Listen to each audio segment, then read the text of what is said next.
Welcome back, everybody. China is seeing its own spike in coronavirus cases and having to make tough choices on a possible second lockdown. Brazil, the biggest country in Latin America, has been hugely affected by the coronavirus pandemic. The healthcare system here is so close to the coronavirus outbreak in northern Italy's Lombardy means even the site's historic Duomo Cathedral is closed to visitors, and many here are.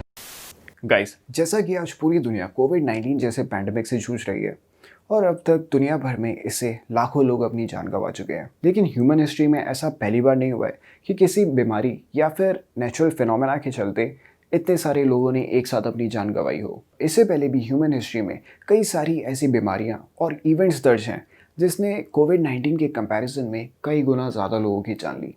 इस video में हम देखने वाले हैं human history के सबसे deadliest pandemics के बारे में और जानेंगे कि कैसे एक सुपर वोल्केनो की ठंड से ह्यूमन स्पीशीज बिल्कुल एक्सटिंक्शन की कगार पे पहुंच गई थी। So without any further due, let's get started.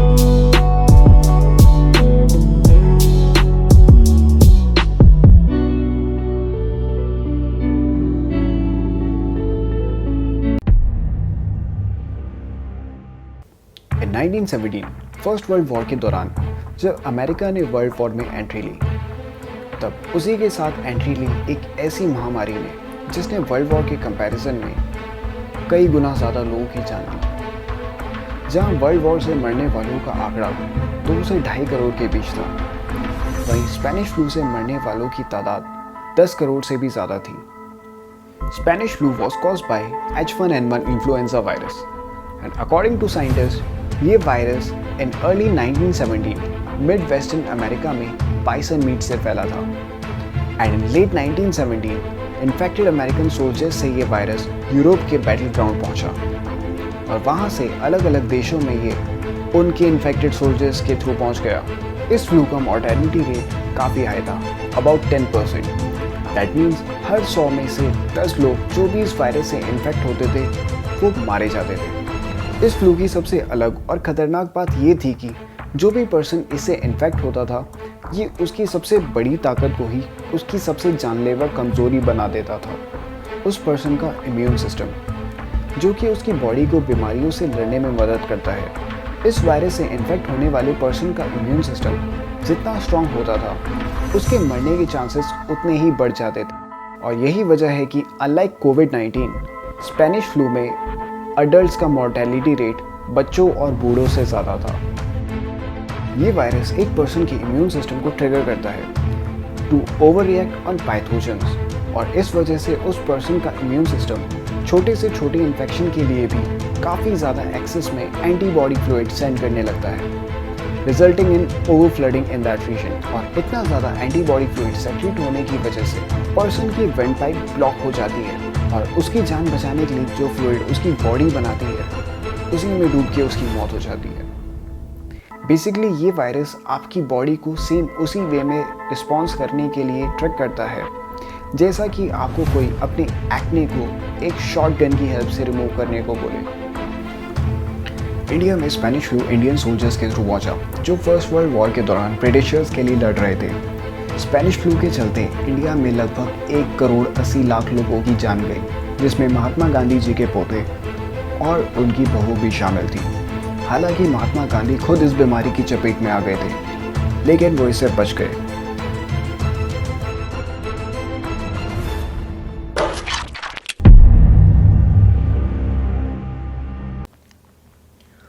Almost 10,000 साल पहले इन नॉर्थ ईस्ट अफ्रीका एक डेडली वायरस की दस्तक हुई। इससे इन्फेक्ट होने वाले हर 10 में से 3 लोगों की मौत हो जाती थी और जो बचते थे उनके शरीर पर पोकर मार्क्स कास्ट रह जाते थे। स्मॉल पॉक्स मानव इतिहास की सबसे पुरानी बीमारियों में से एक, जिसकी प्रेजेंस लेट इजिप्शियन टाइम से देखने को मिलती है। आर्कियोलॉजिस्ट द्वारा ढूंढी गई 3 ममीज पर स्मॉल पॉक्स जैसे रैशेस पाए गए। स्मॉल पॉक्स एक ऐसी बीमारी जिसने सिर्फ 20th सेंचुरी में 3 करोड़ से 5 करोड़ लोगों की जान ली। And virus that cause small pox is variola virus. इस वायरस का ये नाम एक प्रोसेस के ऊपर रखा गया, वेरियोलेशन।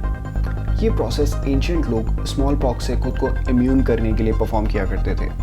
और इस प्रोसेस में एंशिएंट पीपल स्मॉल पॉक्स से इन्फेक्टेड पर्सन की पस को लेके उसे एक हेल्दी पर्सन में ट्रांसफ़र करते थे बाय स्क्रैचिंग दैट पस इनटू देयर आर्म्स और directly inhaling it through nose, जिससे कि उस पर्सन की बॉडी उस वायरस के लिए एंटीबॉडीज़ डेवलप कर सके। हालांकि इस प्रोसेस से लगभग 3% लोग इन्फेक्शन से मर जाते थे, बट ये परसेंटेज काफ़ी कम थी उनके मुकाबले जिन्हें स्मॉल पॉक्स नेचुरली होता था।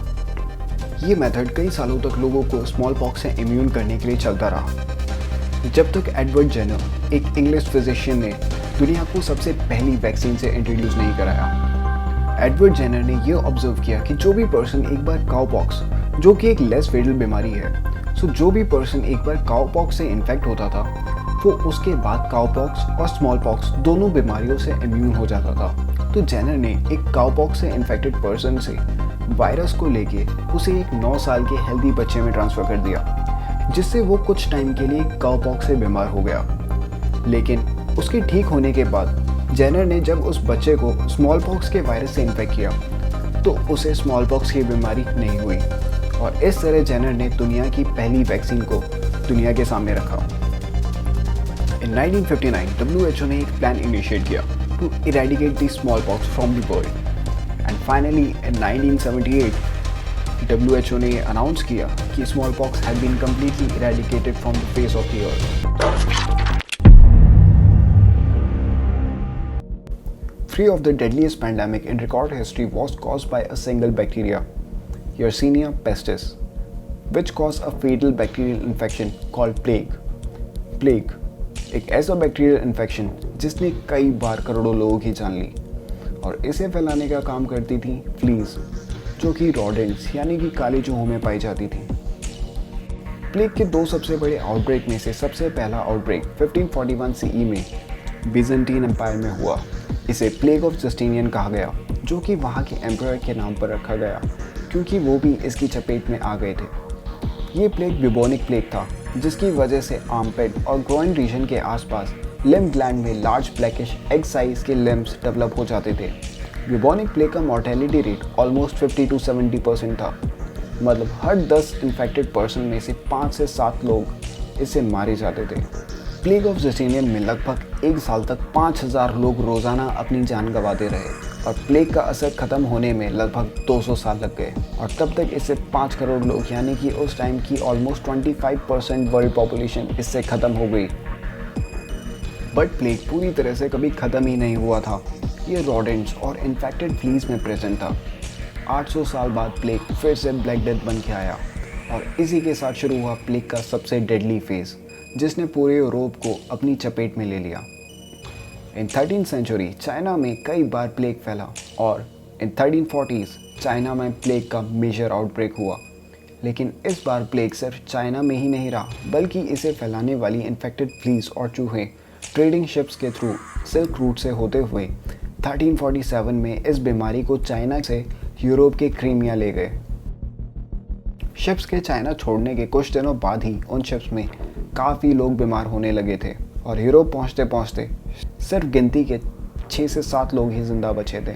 शिप्स के क्रीमिया पहुंचने पर पोर्ट पर मौजूद लोग उन शिप्स के अंदर गए, इस बात से बिल्कुल बेखबर कि वो सारी मौतें प्लेग की वजह से हुई हैं, जो कि एक संक्रामक बीमारी है और जो आने वाले सालों में यूरोप की आधी से ज़्यादा पॉपुलेशन को ख़त्म कर देगी।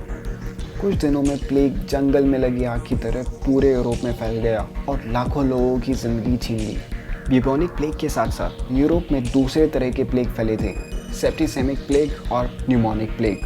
अब उस टाइम इन दोनों प्लेग का मॉर्टेलिटी रेट ऑलमोस्ट 100% था, मतलब इससे इन्फेक्ट होने वाले पर्सन के बचने के चांसेस ना के बराबर थे। उस समय प्लेग ने लगभग 20 करोड़ लोग यानी कि उस टाइम के यूरोप की 60% से ज़्यादा पॉपुलेशन को ख़त्म कर दिया था।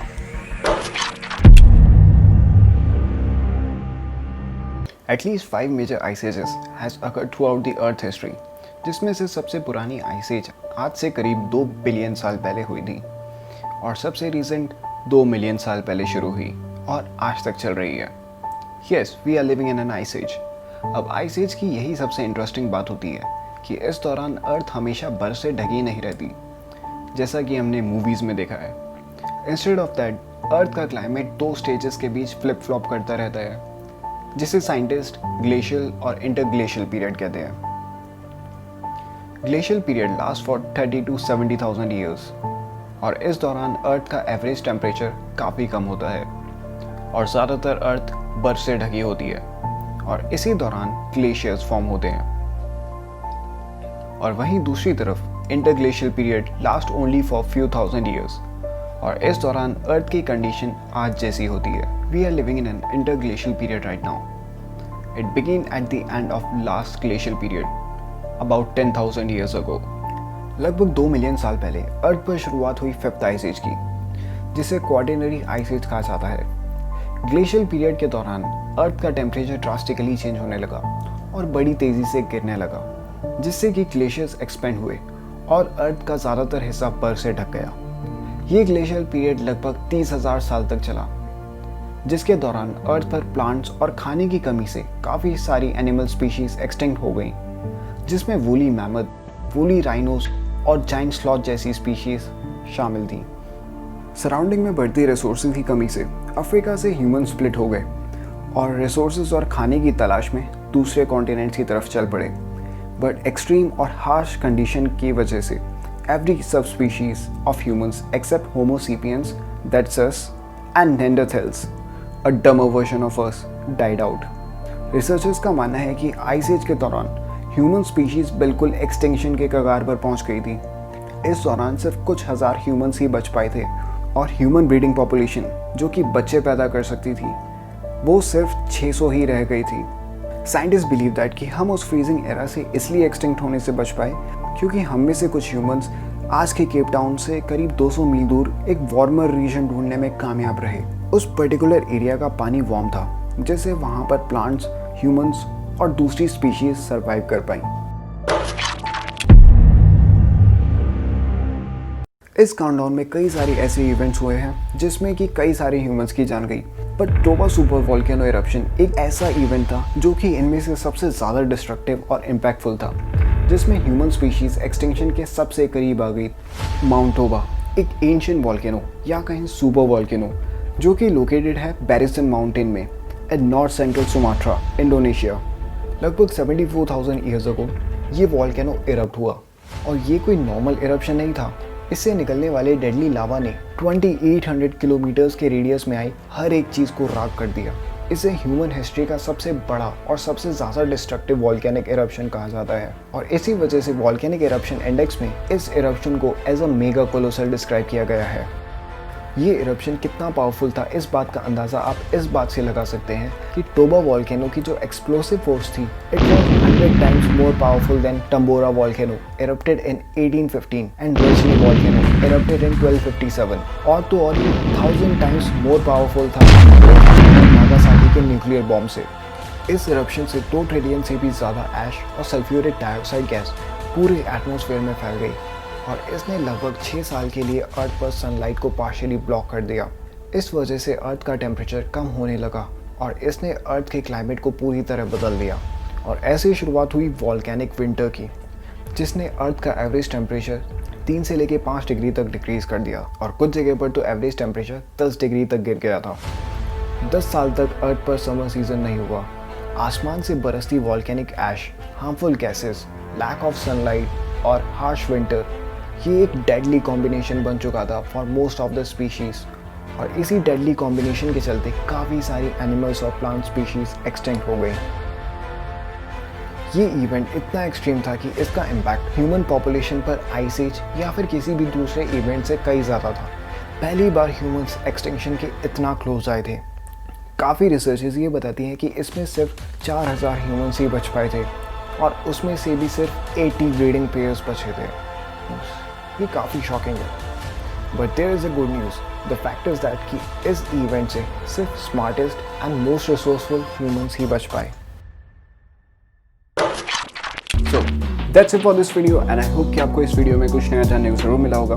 अगर आपको ये वीडियो पसंद है तो आप जानते हैं कि आपको क्या करना है, लेकिन अगर आपको ये वीडियो पसंद आई तो hit that like button and don't forget to subscribe, share and comment. Till then, do whatever you want to do.